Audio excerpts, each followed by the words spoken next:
Usimaya lau whaafofonga o le whaapoponga fo ele nei o Tala Fou Mai Samoa. Awina sa o mai mo oe e lau leiti o whalongolongo le Radio Samoa. Tasilima iwa tolu amo. Vivi foi vantalo foi do tanto utunu o tanto velo ai ma futa ile o ngā tonu le vai aso i usimaya lau whaafonga. O le upate ena male talia le whailo tusi o le fono au foi tūna fono le tālo sanga tusi anisi o tangata pālonto le tū malo wha pālonto le pā. O tālo sanga i seisi awanoa e whai ai seilo i longa le pā le mene le wha iunga, o whaasalai mo le lua tau sanga, e peo na wha malo lo le tū mau ai lo lato sui whi pule, le sunga tui le epa lupe soli aisa i le maria le angoi. O whailo mai le whailo tusi, le sunga le atisa witi me tala, ina ua maua se whailo inga le na ofisa le asolua, o le talia le tālo sanga na mamoni antu le sui whi pule o no fua wha o popo o tamai ta i to tonu o le pā le mene, le fionga li ma le manu alo fatu au, ona ua noa tia ia inga o tū la fono tū mau e mafua, ona o lea ua ta oto nei le wha masinonga le mata upu, e pe ona toe lu ia le whaipule o le pā ma le whaipule o whaleanta tolu, le wha asalanga a le pā le mene.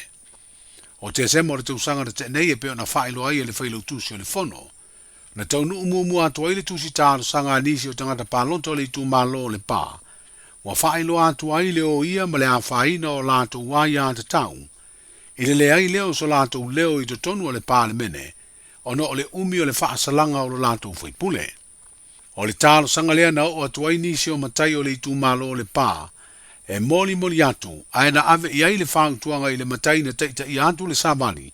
e toe ave le lato tālo sanga e teu atu nisi o whaupunga ua le whaaloalo ai i le pāle mene. Na te tali le toe wha o anto le tālo sanga tusia, ai na wha alia ele ati sā, o whea puari le tausanga nei o rumana i le whonu tanga o mai a Yamati, na wha o anto ai loa e le whaipule te mai tai, le fionga ali ima le manua lo fatu au, wa wha a mao popo umata penanga mo le tu inatu i le pāle mene, pe tai ona o ai inga o tu la whono tu mau, ma le taoto le lui atu i le epa i le wha amsilonga, o le mawhaieu na talia le whanonga mo se isi ilo i longa le pāle mene i le whai unga. O whai loa fo i le whailau tusi, o le whai unga ua mahea o na whaia e le whono ao i le mata upo, mai le to e mawhai o na tau fia. Na whai loa fo i le whailau tusi le whono e iai se isi tusi tālo sanga, mai nisi lava o tangata pālota o le itu malo o le pā, na taunu uantu ilo no ofisa, ai o lea tālo sanga, o te te ai le tālo sanga na mua wha o atu le ofisa. O le whaai unga ala i le whaasalanga lua tau sanga o wha malolo le tu mawai mai le toe a wai lea i le pāle mene, ma whono a komiti wha pāle mene, tapu ai foi ona toe ulufale le lo toa o le pāle mene, ma tau fia le toe maua o tatongi o whaipule o le pā ma whalea tatonu.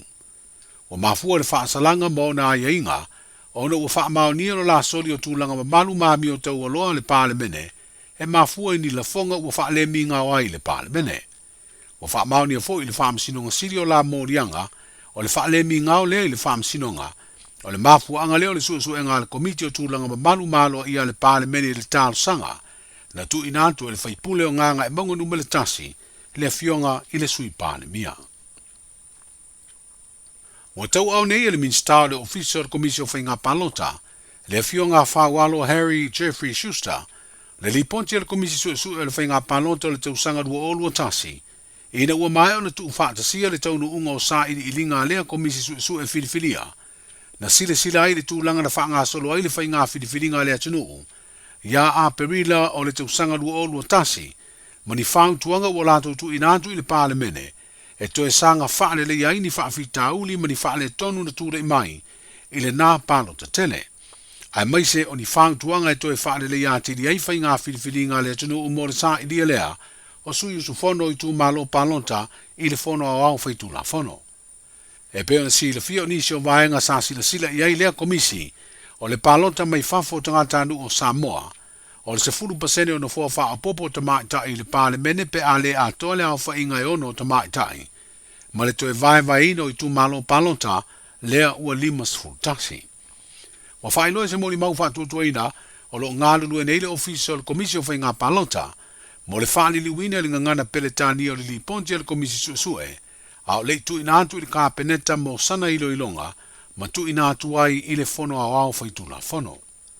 E toa sifuru sui na whiriwhiria le komisi suesue o whainga pālota, ia mao se te mua tofia ia nisi o te mali ma fai launga, fa pe nisi o te mai tai o le tunu e le te vai ni fai ngā palota, sa ili ai tofi fai pule o le pāle, mene.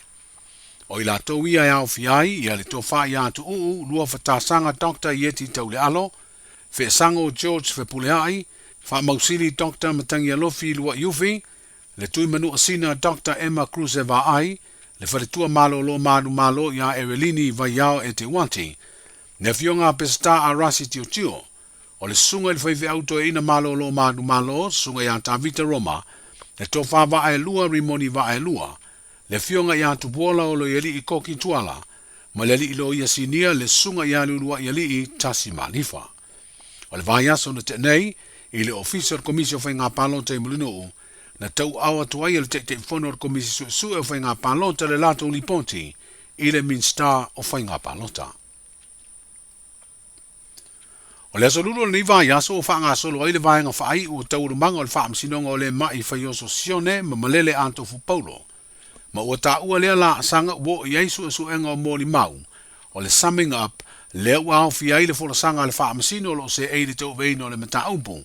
O le aia wha amanino ai le laulau o wha tonu, alo le tū la fono ma le wha atinongo le lantu pito la au, i le ilo ina ma le toto au mōli mau i tu e lua. E wha pia fo i ma fola sanga ma whina unga lo ia i tu a wai o le a tā o wha i umai mōli mau, ma i le tū lea leo leo wha pia mōli mau i la ua mōlia. A mai alea vaenga tā ua su enga le wha amasinonga, e pia na whia ngai ma se laulau o wha tonu, o na se atu leo wha tonu e ilo mau uma o folosia, ma whaia se lato whai unga. O iei le wha moe peo na wha ilo mai e se lo ia lo a wai le fina wina o le te le mai ma malele, i le mōli anga le tau pule tangata vale le sa avea ma pāle mia. E ono maua se whai unga le wha maunia ma le wha maunia o mōli anga, i le anga iatu i le whai unga o le nei ba yaso. E luoni whalamputonga tu maonti ro tātu mo tunuu, ua masaa i aile fesoa swani tupe le porkalame fesoa swani le malo a Amerika, e tu sa male tolu tesi male iwa miliona Tala Samoa, po le tasi tesi male 5 miliona tupe a Amerika. O le whalamputonga le Adventist Development and Relief Agency Samoa, o le amaua le sidia le 5 selau tolu sfuru afe Tala a Amerika, ai o le whalamputonga o tina whai pisinisi po le Women in Business Development, o le alato maua le sidia le iwa selau iwa sfuru fitu afe Tala. O whalamputonga nei lua, o lo whaia porkalame te wāti na e mo le si tia o le soifuanga le leito tono nuu mafio anga, ma le whaamalo si o le tūlanga si tia o ngā luenga, e ati na e aiti nā matama i tai o Samoa. O lato whaia foi porkalame e una i aita o mawhainga tau whaato anga, e pei o le la au le niu mo le ngau si o le sua upopo o lo whaatau atu i whafo. O le whalamputonga o tina whai pisinisi o Samoa, o lo una ia lea tau mawhainga, ma ua to tele aingo le tātu utunu u whaamanu e ina i se leni, i le whaatau atu le popo i lea whalamputonga mo le ngau singa leo le sua upopo le coconut virgin oil. O le tausanga lua whelua sifuru na amata whailo ai i a le fisoswani le le malo a Amerika, le ave leo lana whaamamafa e fisoswani ai le ati na o tau mawhainga, mo le manui o tangata lau tele ala i whaatoanga, whaapea porkalame te te atuai i suinga o le tau. O le mtanga aluenga leo leo whare pui ma leo la toe fuataina o le whaalaputonga o le pulenga swa mai. Ma le whaalaputonga o le malo si tau ele tise, o ni tō tino uma leo le malo o lato wosi whea ngainga nei, ma le porkalame te ua onga le malo Australia e taua, o le Australia Pacific Training Coalition. O le whainga paanga le nei o le aofo ina i lea au unanga fisoa swani Australia, le awa uino o to maitau insinia, o to maitau ele tise ma le palama, mo le whaalaputonga le tise, ma le pulenga o le suawai. Ai o mtanga aluenga o leo leo, whale pui ma leo la toe fuataina, o le aofo iaia o onga mo le puinga o le saunga le mu. Wa whaali ai le nganga whaafitai o le minister leo leo, i le mai a saini ai o malienga ma le sui o lea porkalame, ono le a mawai e leo leo se isi whaapoponga i to mai maanga waa, e whaatino ai o lanto tiute. Manuia le nei aso i fuafuanga, soifua.